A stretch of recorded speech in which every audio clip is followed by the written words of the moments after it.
মানে আমি তো আসলে বুঝতে পারতেছি না যে আমি কথা আটকা যাচ্ছে, ভাবতেছেন আপনাকে কোথায় নিয়ে আসা হয়েছে। আমি আসলে ভাবতেছি এটা ঢাকার কোন দিকে। আমাকে গাড়িতে তুলেই তো আমার মুখ ঢেকে ফেলা হলো, তারপর 15 মিনিট গাড়ি চললো, তারপর অন্য একটা গাড়িতে তুললো।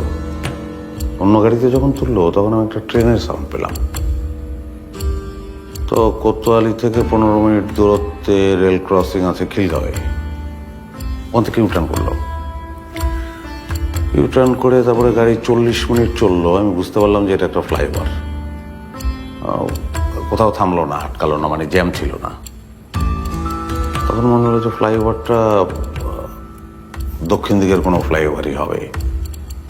তো ফ্লাইওভার থেকে নেমে টোলে টাকা পয়সা সব দিল, তারপর আবার গাড়ি চলতে শুরু করলো। তখন গাড়ির গতি আনুমানিক ছিল 100 তো হবেই। তো হঠাৎ করে এই গাড়ির গতি নেমে আসলো 30-এর মধ্যে। তার 5 মিনিট পরেই এখানে। তাহলে আসলে এটা কোন জায়গা? এবং গাড়িতে অফিসাররা যখন কথা বলতেছিল তখন আমি বুঝতে পারলাম যে এরা কেউ রেগুলার অফিসার না।